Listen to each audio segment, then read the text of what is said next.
Pour être riche financièrement à 20 ans, ou pour commencer à bâtir sa richesse financière à l'âge de 20 ans, il faut d'abord comprendre que la vraie richesse, c'est la santé, l'énergie, parce que tout part de l'énergie.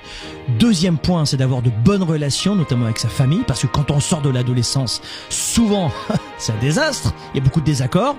Troisième point, de faire un métier que l'on adore, et la richesse financière aussi. Donc la richesse, c'est 4 points. Mais pour parler de la richesse financière, à 20 ans, comment on va commencer à la bâtir en partant de zéro? On a des jeunes aujourd'hui qui ont 16, 17, 18 ans et qui gagnent des dizaines de milliers d'euros, de dollars chaque mois. Pourquoi? Parce qu'ils ont appliqué ces 2 leviers que je vous donne maintenant. Le premier levier, la priorité numéro 1, c'est de se nourrir soi-même et de cesser de regarder les autres. Étonnamment, on fait l'inverse lorsqu'on a 15, 20 ans, on ne pense qu'aux autres. Aux autres, qu'est-ce que les autres vont penser de moi? Est-ce que je suis bien? Est-ce que j'agis comme mon groupe de référence? Et c'est une perte de temps, c'est un réflexe que l'on a, un vrai besoin d'amour, de se construire avec le regard des autres, avec d'autres mentors, d'autres repères, d'autres références que papa, maman, desquels on est obligé de se détacher. Et c'est normal de temps en temps à l'adolescence de faire cela. Il y a des adolescents qui se construisent dans la famille et d'autres qui ont besoin de se construire à l'extérieur de la bulle familiale. Il n'y a pas de problème avec cela.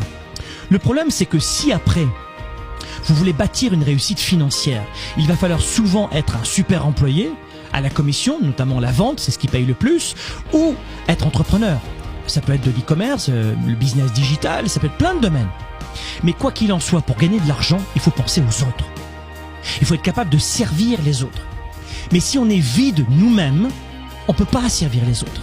Alors en clair, être vide, ça veut dire quoi? Ça veut dire nourrir sa tête. La priorité numéro 1 quand on a 20 ans, c'est de nourrir sa tête. De mettre tout ce que l'on peut dans sa tête. Faites en sorte, numéro 1, de mettre de l'argent dans votre tête. À 20 ans, on n'a qu'une seule priorité, c'est se nourrir, et encore se nourrir de connaissances. Et voilà pourquoi tu as un gamin de 16, 15, 14 ans, 17 ans qui fait son premier million, parce qu'il applique des recettes, parce qu'il a compris. Et le deuxième point, il faut se recentrer sur soi. Arrêtez de regarder en permanence ce que les autres pensent. Parce que ce que les autres pensent va vous obliger à les suivre, et souvent ce n'est pas le chemin que vous avez choisi.